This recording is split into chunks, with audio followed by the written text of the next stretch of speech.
اما بعد عن انس رضی اللہ تعالی عنہ قال قال رسول اللہ صلی اللہ علیہ وسلم هل تدرون من اجود جودا قالوا اللہ ورسولہ عالم قال اللہ اجود جودا ثم انا اجود بنی آدم ثم اجودهم من بعدی رجل عالم علما فنشرہ عن انس وعبد اللہ رضی اللہ عنہما قال قال رسول اللہ صلی اللہ علیہ وسلم الخلق عیال اللہ حب الخلق اللہ من احسن الی عیالہ صدق اللہ العلی العظیم وصدق رسولہ النبی الکریم ونحن علی ذلک من الشاہدین والشاکرین والحمد للہ رب العالمین اللہم صلی وسلم وبارک علی سیدنا محمد وآلہ وصحبہ کما تحب وترضى عدد ما تحب وترضى استغفر اللہ ربی من کل ذنب واتوب الیہ استغفر اللہ ربی من کل ذنب واتوب الیہ استغفر اللہ ربی من کل ذنب واتوب الیہ۔ یہ دو روایتیں میں نے آپ کے سامنے پڑھی ہیں۔ ایک روایت ہے کہ حضرت انس اور حضرت عبداللہ دونوں نقل کرتے ہیں کہ سرور کائنات صلی اللہ علیہ وسلم نے فرمایا الخلق عیال اللہ، یہ مخلوق اللہ کے عیال ہیں۔ اہل و عیال کا لفظ آپ کی زبان میں عام طور پر استعمال ہوتا ہے، جس کا مفہوم ہم اپنے الفاظ میں بیان کر سکتے ہیں، جس سے ہمارے اہل و عیال یعنی ہمارا کنبہ، مخلوق اللہ کا کنبہ ہے۔ اللہ تعالیٰ کی ذات و صفات کے لیے اس کی شان کے لائق الفاظ استعمال کرنا یہ انسان کے بس میں نہیں۔ سمجھانے کے لیے سرور کائنات صلی اللہ علیہ وسلم الفاظ بولا کرتے ہیں اور ان سے بات کو سمجھنے کی کوشش کی جاتی ہے، لیکن ساتھ ساتھ یہ بات ذہن میں رکھی جاتی ہے کہ اللہ تعالیٰ کی صفات کا تذکرہ جب بھی آئے تو اس کو اپنے پہ قیاس نہ کیجیے کہ شاید صفت یہ ایسی ہے جیسے کہ ہماری صفت۔ اللہ کے دیکھنے کا ذکر آئے گا، اللہ بصیر ہے اور ہم بھی بصیر ہیں، ہم بھی دیکھتے ہیں، لیکن اللہ کے بصیر ہونے کو اپنے جیسا نہ سمجھیے۔ اللہ سمیع ہے، سننے والا ہے، اور ہم بھی سننے والے ہیں، ہم بھی سنتے ہیں، لیکن اللہ کے سننے کو اپنے سننے پر قیاس نہ کیجیے۔ تشبیہ دینا جائز نہیں ہے۔ لیسا کمثلہ شیء، اللہ کے ذات کی طرح کوئی شے نہیں جس سے ہم کہہ سکیں کہ اللہ ایسا ہے، تشبیہ نہیں دی جا سکتی۔ اس لیے اللہ تعالیٰ کی صفات کو بیان کرتے ہوئے جب الفاظ بولے جاتے ہیں تو ساتھ یوں کہا جاتا ہے کہ اللہ سننے والا ہے جیسے اس کی شان کے لائق، اللہ دیکھنے والا ہے جیسے اس کی شان کے لائق۔ اللہ کی یہ صفت ہے۔ مثلا حدیث شریف میں آتا ہے کہ رات کے آخری حصے میں اللہ تعالیٰ آسمان اول پہ تشریف لاتے ہیں اور آسمان اول پر تشریف لا کر بندوں کو خطاب کرتے ہیں۔ رات کے آخری حصے میں، آخری تیسرے حصے میں بندوں کو خطاب کرتے ہیں۔ کوئی ہے مانگنے والا کہ میں اسے دوں، کوئی ہے مجھ سے معافی طلب کرنے والا کہ میں اسے معاف کر دوں، کوئی ہے مجھ سے رزق طلب کرنے والا کہ میں اسے رزق دوں۔ حل قضا اس طرح سے طلوع فجر تک اللہ تعالیٰ اپنے بندوں کو خطاب کرتے رہتے ہیں۔ یہ ہماری بد نصیبی ہے کہ جو جاگنے کا وقت ہے ہم اس میں سوتے ہیں، اور جو سونے کا وقت ہے عشاء کے بعد اس کے ہم جاگتے ہیں، اس لیے ہم اس رحمت سے محروم رہ جاتے ہیں، ورنہ وہ وقت اللہ تعالیٰ کی رحمت کو لوٹنے کا ہے۔ رات کا آخری حصہ اللہ تعالیٰ کے لوٹنے کی توفیق دے، اس وقت اس تصور کے ساتھ کہ اللہ ہمیں خطاب کر رہے ہیں کہ مجھ سے مانگو میں دیتا ہوں، معافی مانگو میں معاف کرتا ہوں، رزق مانگو میں رزق دیتا ہوں، صحت مانگو میں صحت دیتا ہوں، اس تصور کے ساتھ اللہ کے سامنے ہاتھ پھیلا کے دعا کی جائے تو جو مزہ اس وقت دعا کرنے میں آتا ہے دوسرے اوقات میں نہیں آتا، بشرطے کہ اپنے دل میں یقین ہو کہ سرور کائنات صلی اللہ علیہ وسلم نے جو کچھ فرمایا بالکل صحیح فرمایا اور ہمارا اس پر ایمان ہے۔ اس یقین کے ساتھ آپ دامن پھیلائیں اللہ کے سامنے رات کے آخری حصے میں، تو انشاءاللہ العزیز ہر طرح سے آپ کو سکون قلب نصیب ہوگا اور اطمینان نصیب ہوگا۔ اس سے فائدہ اٹھاؤ اس وقت سے۔ لیکن میں کہنا یہ چاہتا ہوں کہ اس میں کہ اللہ آتے ہیں، آسمان اول پر آتے ہیں، تشریف لاتے ہیں۔ اب وہ آنا کیسا؟ ہم بھی آتے ہیں، قیاس نہیں کریں گے۔ میں سمجھانے کے لیے ایک مثال دے رہا ہوں کہ ایک لفظ آنا ہے، یہ ایک صفت ہے، اس کی حقیقت کو جاننے کے لیے موصوف کی حقیقت کا جاننا ضروری ہے۔ جب تک موصوف سمجھ میں نہ آئے، صفت کی حقیقت سمجھ میں نہیں آیا کرتی۔ میں کہتا ہوں کہ مولانا صاحب آ گئے، اس کا مفہوم آپ کے ذہن میں ہے کہ دروازے سے اندر آ گئے، یوں آ رہے ہیں جس طرح سے ہم آیا کرتے ہیں۔ جب ہم انسان کو جانتے ہیں تو انسان کا آنا بھی جانتے ہیں۔ اور جب میں کہوں کہ بادل آ گیا، اب بادل کا آنا جو ہے وہ آپ اس سے نہیں سمجھ سکتے کہ دروازے سے دونوں قدموں پہ چلتا ہوا آ رہا ہے جیسے انسان آتا ہے۔ بادل کو پہچانتے ہیں تو بادل کا آنا بھی آپ پہچان جائیں گے کہ بادل کیسے آیا کرتا ہے۔ اگر آپ کہیں بخار آ گیا، آنا تو بخار کا بھی ہو گیا، لیکن بخار نہ بادل کی طرح آتا ہے نہ انسان کی طرح آتا ہے۔ آپ کہتے ہیں نہر میں پانی آ گیا، اب اس کا آنا کسی اور طرح سے ہے۔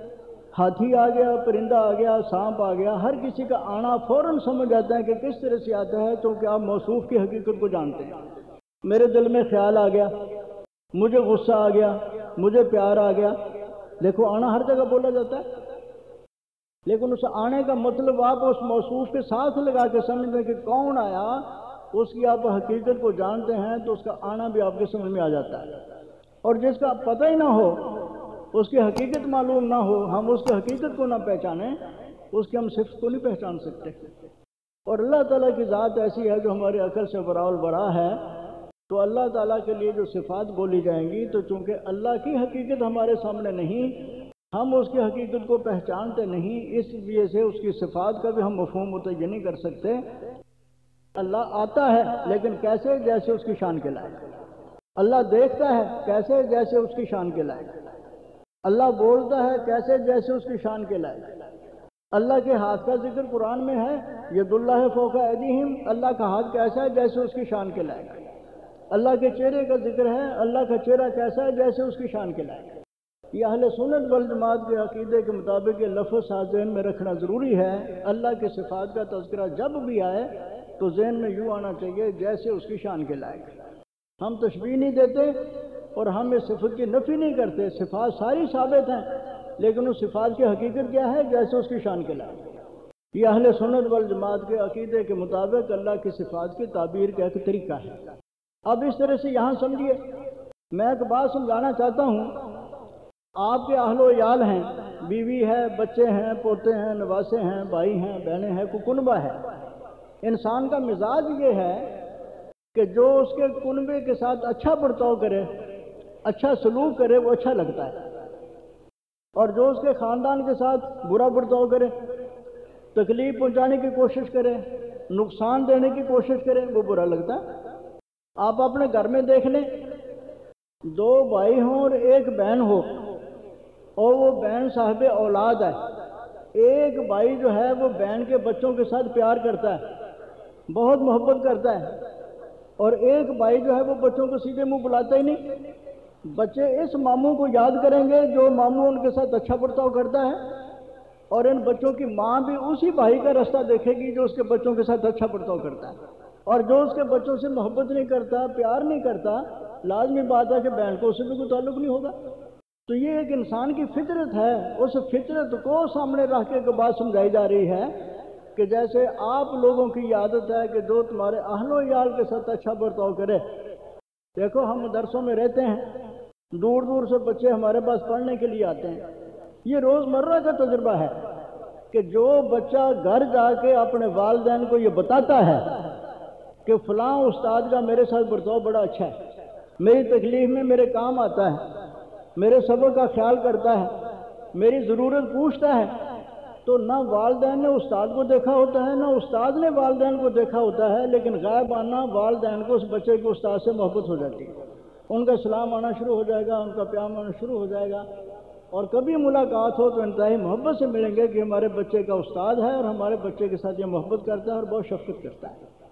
اور اگر وہی بچہ گھر میں جا کے شکایت کرے کہ مدرسے کا فلانا استاد میرے ساتھ ضد کرتا ہے، مجھے تکلیف پہنچانے کی کوشش کرتا ہے، تو دور بیٹھے ہوئے والدین جنہوں نے یہ نہیں دیکھا کہ استاد کون ہے، اس کی شکل کیسی ہے کیسی نہیں ہے، لیکن اس استاد کے متعلق ان کے دل میں رنج آ جائے گا اور وہ اس کے اوپر غصہ محسوس کریں گے، جس کے متعلق اس کا بچہ جا کے ان کو اطلاع دیتا ہے کہ یہ استاد میرے ساتھ اچھا برتاؤ نہیں کرتا۔ یہ ایک حقیقت ہے۔ آپ جس وقت چاہے کو سمجھ لیں، جو آپ کے اہل و عیال کے ساتھ اچھا برتاؤ کرے گا آپ کو اچھا لگے گا، اور جو آپ کے اہل و عیال کے ساتھ اچھا برتاؤ نہیں کرے گا وہ آپ کو اچھا نہیں لگے گا۔ یہ ایک فطری جذبہ ہے۔ اس جذبے کو سامنے رکھ کے حضور صلی اللہ علیہ وسلم نے بات سمجھائی کہ یہ اللہ کی مخلوق جو ہے وہ ایسے ہے جس طرح سے یوں سمجھو تمہارے اہل و عیال تمہارے لیے احب الخلق اللہ من احسن الی عیالہ، جو اللہ تعالیٰ کے کنبے پر اللہ کے مخلوق پر احسان کرتا ہے اور ان کے ساتھ اچھا برتاؤ کرتا ہے وہ اللہ تعالیٰ کو بڑا محبوب ہے۔ مخلوق پر احسان کرنے والا اللہ کو بہت محبوب ہے۔ پھر اس بات کو سرور کائنات صلی اللہ علیہ وسلم نے مختلف مثالوں سے سمجھایا۔ حدیث شریف میں صحیح بخاری میں روایت موجود ہے اور کئی جگہ آئی ہوئی ہے۔ آپ نے فرمایا کہ ایک کتا پیاسا تھا اور ایک آوارہ قسم کی عورت جا رہی تھی، اس نے دیکھا کہ کتے کی زبان لٹکی ہوئی ہے اور یہ گیلی مٹی کو چاٹتا ہے، تو اپنے پیاس بجھانے کے لیے پریشان ہے، تو اس نے خیال کیا کہ میں اس کو پانی پلاؤں۔ کنواں تھا لیکن ڈول رسی نہیں تھی جس کے ساتھ وہ پانی نکالتی۔ اس نے اپنے موزہ اتارا، موزہ اتار کے اپنے سر کے دوپٹے اتار کے اس کے ساتھ باندھا۔ باندھنے کے بعد اس نے کنویں سے پانی نکالا، نکالنے کے بعد اس کتے کو پلایا۔ سرور کائنات صلی اللہ علیہ وسلم فرماتے ہیں کہ اس عمل کی برکت سے ہی اللہ تعالیٰ نے اس کو بخش دیا۔ اب یہ کتا اللہ کی مخلوق پیاسا مر رہا ہے، اس پر ترس آ گیا اور اس کو پانی پلا دیا، تو یہ بھی مغفرت کا باعث بن گیا۔ اور آپ نے فرمایا کہ میں نے جنت میں خواب میں یا لیلۃ المعراج میں نے جنت میں ایک شخص کو ٹہلتا ہوا دیکھا۔ وہ جنت میں کیسے چلا گیا کہ ایک رستہ تھا، رستے کے اوپر ایک درخت کی کانٹے دار جھاڑی جو تھی وہ جھکی ہوئی تھی، گزرنے والوں کو تکلیف دیتی تھی۔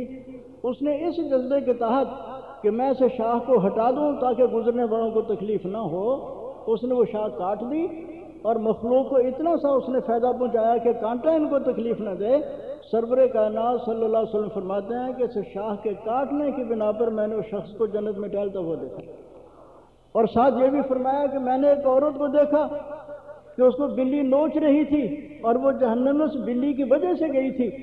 اس نے اس بلی کو باندھ رکھا اور وہ بلی بھوکی پیاسی مر گئی، نہ اس نے اس کو کھلایا نہ پلایا، نہ اس کو چھوڑا تاکہ وہ خود کو کیڑے مکوڑے تلاش کر کے اس کو کچھ کھا کے اپنا گزارا کر لیتی۔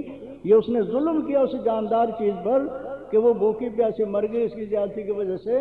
تو میں نے اس عورت کو اس بلی کے سبب سے جہنم میں دیکھا اور یہ بلی اس کو نوچ رہی تھی جہنم میں۔ تو یہ کتا ہو یا بلی ہو، اگر اس کو راحت پہنچانا بھی اللہ کو پسند ہے، بلا وجہ ان کو پریشان نہ کرو۔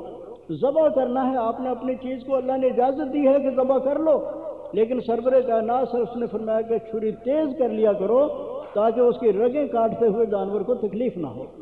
فَلْيُرِحْ ذَبِیحَتَهُ، انسان کو چاہیے کہ اپنے ذبیحہ کو راحت پہنچائے۔ اللہ کے حکم کے تحت ذبح کرنے کی اجازت ہے، لیکن ذبح ایسے طور پر کرو کہ ذبیحہ کو زیادہ تکلیف نہ ہو، چھری تیز کر لیا کرو۔ کند چھری کے ساتھ ذبح کرنا جانور کے لیے باعث تکلیف۔ یہ ساری اس حقیقت کو نمایاں کرنے کے لیے گفتگو ہے کہ مخلوق کو راحت پہنچانا اللہ کو کتنا پسند ہے، اور یہ حدیث میں روایت موجود ہے۔ سرور کائنات صلی اللہ علیہ وسلم فرماتا ہے کہ قیامت کے دن اللہ تعالیٰ ایک بندے سے کہے گا کہ میں بیمار تھا تو میری بیمار پرسی کو کیوں نہیں آیا؟ وہ کہے گا یا اللہ تو رب العالمین ہے، تو بیمار کیسے ہو گیا اور میں تیری بیمار پرسی کے لیے کیسے آتا؟ تو اللہ تعالیٰ فرمائیں گے کہ تیرے پاس فلانا میرا بندہ بیمار تھا اور تو نے اس کا حال نہیں پوچھا، اگر تو اس کا حال پوچھتا تو اس کا اجر آج میرے پاس پاتا۔ ایسے بھوکے کے متعلق کہیں گے، ایسے ہی پیسے کے متعلق کہیں گے۔ تو یہ اللہ تعالیٰ کی طرف سے سرور کائنات صلی اللہ علیہ وسلم کی یہ وضاحتیں سب یہ بتاتی ہیں کہ اللہ کی مخلوق کو راحت پہنچانے کی کوشش کرو، اللہ کی مخلوق کو تکلیف نہ پہنچایا کرو۔ اس روایت کا تو مفہوم یہ ہے جو میں نے آپ کے سامنے بیان کی، الخلق عیال اللہ، مخلوق اللہ کا کنبہ ہے۔ احب الخلق اللہ من احسن الی عیالہ، ساری مخلوق میں سے اللہ کو پسند وہ شخص ہے جو اللہ کی مخلوق پر احسان کرے اور ان کو فائدہ پہنچائے۔ اب دوسری بات، مخلوق کو فائدہ پہنچانا یہ بھی ہے کہ رستے سے آپ نے کانٹا ہٹا دیا، مخلوق کو فائدہ پہنچانا یہ بھی ہے کہ کسی درخت کی شاخ کاٹ دی جو انسان کو تکلیف پہنچاتی ہے، جس کو ہم خدمت خلق کے عنوان کے ساتھ ذکر کرتے ہیں۔ خدمت خلق یہ بھی ہے کہ آپ سڑکیں بنا دیں، خدمت خلق یہ بھی ہے کہ آپ نالیاں بنوا دیں، خدمت خلق یہ بھی ہے کہ کسی ننگے کو کپڑا دے دو، خدمت خلق یہ بھی ہے کہ کسی بھوکے کو روٹی دے دو۔ جتنی بھی چیزیں ہیں یہ ساری کی ساری خدمت خلق میں داخل ہیں، اور اگر اللہ کی رضا کے لیے کی جائیں تو یہ اللہ تعالیٰ کے نزدیک خوشی کی بات ہے اور اللہ کی طرف سے اجر و ثواب کا باعث ہے اگر یہ کام سارے کے سارے اللہ کی رضا کے لیے کیے جائیں۔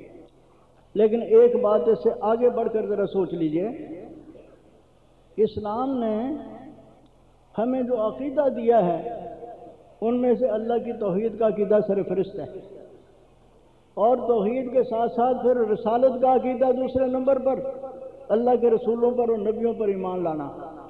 جس طرح سے اللہ کی توحید کا عقیدہ ضروری اور انبیاء علیہ السلام کی رسالت کا عقیدہ ضروری، بالکل اس کے برابر کی سطح کا عقیدہ ہے کہ ہماری زندگی صرف یہی نہیں ہے جو ہم نے دنیا کے اندر گزارنی ہے اور جس کا خاتمہ بظاہر موت کے ساتھ ہو جاتا ہے، بلکہ اس مرنے کے بعد پھر اگلی زندگی شروع ہوتی ہے، برزخ کی زندگی، برزخ کے بعد آخرت کی زندگی، اور وہ ایسی زندگی ہے کہ جس کی کوئی انتہا نہیں۔ اس زندگی کا خاتمہ تو موت کے ساتھ ہو جاتا ہے، لیکن اس زندگی کا خاتمہ نہیں ہوگا۔ آخرت کی زندگی، قبر کی زندگی، مرنے کے بعد کی دوبارہ زندگی، اگلے جہان کی زندگی، یہ عقیدہ اسلام میں اتنا ہی ضروری ہے جتنا کہ توحید کا عقیدہ ضروری ہے، جتنا کہ رسالت کا عقیدہ ضروری ہے۔ توحید کا انکار کرنے والا کافر ہے، رسالت کا انکار کرنے والا کافر ہے۔ بالکل اسی طرح سے جو شخص یہ کہے کہ بس زندگی یہی ہے، آگے کوئی زندگی نہیں، اور اللہ تعالیٰ کے ہاں حساب کتاب کے لیے پیش نہیں ہونا اور آخرت نہیں آنی، وہ بالکل برابر سرابر اسی طرح سے کافر ہے۔ یہ تین ارکان اربع ہیں ایمان کے، توحید، رسالت، معاد۔ معاد کا معنی دوبارہ لوٹنا زندگی کی طرف، کہ موت کے بعد اللہ پھر زندگی دیں گے، پھر حساب کتاب ہوگا، پھر اس کے بعد جنت دوزخ کا فیصلہ ہوگا۔ یہ عقیدہ توحید اور رسالت کی طرح ضروری ہے۔ اب ایک محدود زندگی، اس میں ہم ایک دوسرے کو فائدہ پہنچاتے ہیں اور اتنا اجر و ثواب، اور اس خدمت خلق کے اوپر ہماری تقریریں ہوتی ہیں، مضمون چھپتے ہیں، انکار نہیں ہے، بہت ضروری ہے، بہت اہم ہے یہ خدمت، جس کو اللہ توفیق دے دے، اللہ کی رضا کے لیے کسی کو پانی پلا دے، یہ بھی باعث ثواب ہے۔ لیکن اس کے ساتھ ساتھ آپ یہ دیکھیے کہ آخرت کی زندگی کا بنانا اور آخرت کی زندگی کا بگاڑنا مسلمان کے نزدیک یہ سب سے زیادہ اہم ہے، کیونکہ وہ زندگی چند روزہ نہیں، بلکہ وہ زندگی ایسی ہے کہ جس کی پھر کوئی انتہا نہیں۔ اگر تکلیف شروع ہوگی تو ختم نہیں ہوگی، راحت شروع ہوگی تو ختم نہیں ہوگی، وہ آخرت کی زندگی ختم ہونے والی نہیں ہے۔ تو اگر یہ چند روزہ زندگی میں آپ نے کسی کو کپڑا دے دیا، کسی کو روٹی دے دی، یہ باعث اجر ہے، تو کسی کی آخرت کی زندگی کو بنانا جو ہے وہ کتنا زیادہ باعث ثواب ہو سکتا ہے۔ اب اس پر آپ یہ دیکھیے، جو میں نے پہلی روایت پڑھی کہ سرور کائنات صلی اللہ علیہ وسلم فرماتے ہیں، حل تدرون من اجود جودا، تمہیں پتہ ہے کہ سب سے زیادہ جود والا، جود اس کا ترجمہ ہم سخاوت سے کر دیتے ہیں، یہ سخاوت سے عام ہے لفظ، مطلقاً فائدہ پہنچانے کو کہتے ہیں جود۔ سب سے زیادہ فائدہ پہنچانے والا دوسرے کو کون ہے؟ من اجود جودا۔ صحابہ کرام سے سوال کیا حضور صلی اللہ علیہ وسلم نے ایک بات کو سمجھانے کے لیے، حل تدرون من اجود جودا، تمہیں پتہ ہے کہ سب سے زیادہ جود کے اعتبار سے کون ہے؟ سب سے زیادہ فائدہ کون پہنچاتا ہے؟ صحابہ نے کہا کہ اللہ و رسول عالم، اللہ اور اللہ کا رسول ہی بہتر جانتا ہے کہ اجود جود کون ہے۔ آپ نے فرمایا کہ اللہ اجود جودا، اللہ سب سے زیادہ جود والا ہے۔ اس میں تو کوئی شبہ ہی نہیں کہ اللہ سے جتنا فائدہ مخلوق ہے تو سب کچھ ہی اللہ کی جانب سے ہے، اس میں تو کسی کے مقابلے میں آنے کی بات ہی نہیں ہے۔ اللہ اجود جودا، جود کے اعتبار سے اللہ سب سے زیادہ۔ اور پھر فرمایا انا اجود بنی آدم، پھر آدم کی اولاد میں سے سب سے زیادہ مخلوق کو فائدہ پہنچانے والا میں ہوں، میری ذات سے سب سے زیادہ فائدہ پہنچا مخلوق کو، انا اجود جودا۔